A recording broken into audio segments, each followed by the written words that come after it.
शादी में कोई कमी नहीं रहनी चाहिए। आखिर सबसे छोटा भाई है तुम सबका। हाँ माँ, आप चिंता मत करो, मैं पूरा ध्यान रखूंगा। मंगल बेटा, तूने तो कहा था कि फूल का ऑर्डर दे दिया है, यहाँ तो फूल पहुँचे ही नहीं। अब क्या बहू की विदाई के बाद फूल आएंगे? माँ, मैंने अभी बात की है फूल वाले से, वो रास्ते में ही है। आप किशोर भैया से क्यों नहीं कहती कुछ करने को? किशोर पहले ही मेरे बताए काम कर रहा है। पास के सभी रिश्तेदारों और मोहल्ले वालों को कार्ड वही तो देकर आया था। रिसेप्शन के लिए हॉल भी उसी ने बुक किया था। टेंट कुर्सी वालों को भी तो वही देख रहा है। पर कई मोहल्ले वाले तो हमारे भरे पूरे परिवार से जलते भी हैं। उन्हें बुलाने की क्या जरूरत थी? बेटा, शादी ब्याह में तो बुलाना ही पड़ता है, नहीं तो लोग क्या कहेंगे। दादी दादी देखो ना, हलवाई अंकल हमें लड्डू नहीं दे रहे, आप इनको डांटो ना। अरे चैन सुख दे देना बच्चों को लड्डू, क्यों तंग कर रहा है इन्हें? बीबी जी, मैं कहाँ मना कर रहा हूँ, लेकिन लड्डू बनते ही ये बच्चे उठा उठा कर खा लेते हैं। अरे मैं तो इन्हें थाल में रख के परोस भी नहीं पा रहा। भागो, अब कोल्ड ड्रिंक पीने चलते हैं। भागो भागो, अब कोल्ड ड्रिंक पीने चलते हैं। जैसे कि आप देख रहे हैं, आज इस घर के सबसे छोटे बेटे अक्षय की शादी है। घर में बहुत चहल पहल है। कुलभूषण की बीवी कमला को फुर्सत ही नहीं है कामों से, लेकिन कुलभूषण और घर के बाकी लोग कहाँ हैं? आइए देखते हैं। अजी, आप यहाँ आराम से बैठकर गाने सुन रहे हो और घर में अभी तक इतने काम बचे हैं करने को। अरे भाई, मेरे सबसे छोटे बेटे की शादी है, इसके बाद तो मैं अब चिंता मुक्त हो ही जाऊंगा। और फिर घर में तुम हो, बेटे बहुएं हैं, तुम लोगों के होते हुए मैं क्यों काम करूं? मैं तो शान से बेटे की शादी में जाऊंगा तैयार होकर। अरे ठीक है, अब आप आराम ही कीजिए। एक बार अभिषेक की बीवी आ जाए, फिर मैं भी आराम करूंगी और मेरी चारों बहुएं पूरे घर की जिम्मेदारियां संभाल लेगी। इतना कहकर कमला वापस अपने काम में लग जाती है। बेटा भी, तू अब तक तैयार नहीं हुआ? किससे बात कर रहा है फोन पर? तैयार कैसे हूँ? सैलून जाने से तो आपने मना किया है, क्योंकि मुझे हल्दी लग चुकी है। भाभीियों को देखो, सुबह से पार्लर में है। अक्षय की शादी हो जाती है और नंदिता बहू बनकर घर आ जाती है, लेकिन इस घर की खुशियों को मानो किसी की नजर लग गई थी। नंदिता के आने के बाद आए दिन घर की शांति भंग होती रहती। अपने माँ बाप की इकलौती बेटी को इतने बड़े परिवार की जिम्मेदारियां कहाँ संभालनी थी? अभी देखो ना, मेरे हाथों की मेहंदी भी अभी नहीं उतरी है और तुम्हारी मम्मी ने मुझे घर के कामों में लगा दिया। मैंने सोचा था कि घर की सबसे छोटी बहू होने के कारण मुझे सब पलकों पर बिठा के रखेंगे, पर यहाँ तो पलक झपकने की भी फुर्सत नहीं मिलती। देखो नंदू, शादी के पहले ही मेरे घर वालों ने तुम्हें और तुम्हारे पेरेंट्स को बता दिया था कि मैं जॉइंट फैमिली में रहता हूँ, तो फिर अब ये शिकायत क्यों? और फिर तुमसे पहले मेरी भाभियाँ भी तो आई थी शादी करके, उन्होंने तो कभी कुछ नहीं कहा।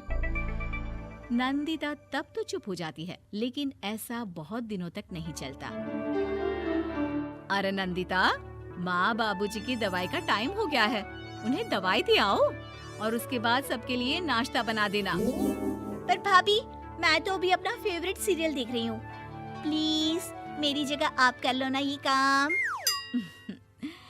ठीक है, मैं तेरी जगह माँ बाबूजी को दवाई दे आती हूँ और नाश्ता बना लेती हूँ। तू मेरी जगह पूरे घर की डस्टिंग करके 5 बच्चों को स्कूल के लिए तैयार करके भेज देना और दोपहर का खाना बनाने के बाद कपड़े धोकर सुखा देना। उसके बाद हम दोनों मिलकर बाजार जाकर सब्जी ले आएंगे, फिर डिनर की तैयारी कर लेंगे और उसके बाद बस भाभी, मैं माँ बाबूजी को दवाई देकर सबके लिए नाश्ता बना देती हूँ। हे भगवान, ये कहाँ लाकर फंसा दिया मुझे। मेरे घर में तो गिनती की 8 रोटियां और 2 सब्जी बनती थी और नाश्ता निपट जाता था। यहाँ तो रोटियों का ढेर और सब्जियां बड़े बड़े पतीलों में बनानी पड़ती है। नाश्ता बनते बनते लंच का टाइम हो जाता है और लंच बनते बनते डिनर का। अभी मुझ में तुम्हारे पूरे परिवार का नखरा उठाने की और ताकत नहीं बची। मैं ऐसे नहीं रह सकती। अरे तो क्या चाहती हो तुम? मुझे अलग रहना है बस। तो ठीक है, हम कल ही शिफ्ट हो जाएंगे किराए के घर में। इतना बड़ा घर होते हुए हम किराए पे क्यों रहेंगे? ना जी ना, घर में ही दीवार खड़ी करो अपने हिस्से के आगे। घर के साथ साथ घर की खुशियों में भी दीवार खींच जाती है। ऐसे ही कई महीने बीत जाते हैं और नंदिता माँ बन जाती है।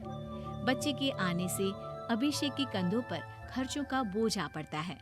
अभिषेक का बोझ कम करने के लिए नंदिता भी पार्ट टाइम जॉब कर लेती है, लेकिन इससे उसके सर पर नौकरी, घर और बच्चे की जिम्मेदारी बढ़ जाती है। नंदिता, ये क्या है? तुमने घर भी ठीक से साफ नहीं किया, ना ही मेरे कपड़े धुले हैं। चिंटू के बाल भी कटवाने जाना था, देखो उसके बाल कितने बढ़ गए हैं। अरे करती क्या हो पूरा दिन तुम? मैं करती क्या हूँ?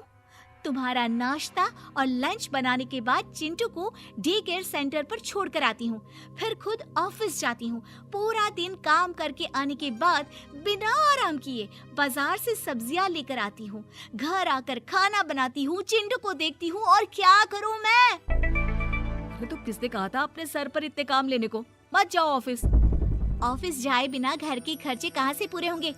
चिंटू की डे केयर का खर्च, उसके लिए बेबी फूड का खर्च, प्रेस वाले का खर्च, ये सब तुम्हारी सैलरी से होता नहीं है। अगर परिवार से अलग नहीं होती तो इतनी मुसीबतें नहीं उठानी पड़ती तुम्हें परिवार के साथ मिलकर काम करने में दिक्कत थी, लेकिन काम तो अब भी बहुत है तुम्हारे सर पर। चिंटू को भी डे केयर भेजने की जरूरत नहीं पड़ती। उसको गोद में खिलाने के लिए दादा दादी और घर के सभी बड़े होते। उसके साथ खेलने के लिए उसके भाई बहन भी होते। मेरे तीनों बड़े भाइयों के बच्चे भी बड़े हुए हैं, लेकिन बिना महंगा बेबी फूड खाए, क्योंकि मेरी माँ और भाभियाँ बहुत अच्छे से जानती है कि बच्चे को क्या खिलाना चाहिए। बिजली के बिल जैसे खर्चे भी सब मिलकर बांट लेते थे, लेकिन तुम्हें तो सबसे अलग रहने में ही मजा आता है, तो अब शिकायत क्यों करती हो? बस करो अभिषेक, बस करो। मैं मानती हूँ कि मैं गलत थी।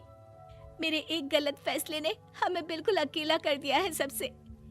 एक घर में होते हुए भी हम बाकी परिवार से अजनबियों की तरह रह रहे हैं। अभिषेक और नंदिता की सारी बातें घर के बाकी लोगों को सुनाई दे रही थी। तभी कमला बोल पड़ती है। अरे नंदिता बहू, किसने कहा कि तुम अकेले हो? तुम्हारा इतना भरा पूरा परिवार है ना तुम्हारे साथ। हम तो बस ये चाहते थे कि तुम अपनी गलती समझ जाओ। अगर हम तुम्हें समझाते तो शायद तुम ना समझती, लेकिन अपनी गलती का एहसास तुम्हें खुद हो गया है, तो अब तुम समझ चुकी हो परिवार में एक साथ रहने का मोल क्या होता है। मम्मी जी, मुझे माफ कर दीजिए, अब ऐसा दोबारा कभी नहीं होगा। अरे माफी बाद में, पहले मेरा पोता जरा मेरी गोद में तो दे, और तू जाकर सबके लिए चाय बना ला।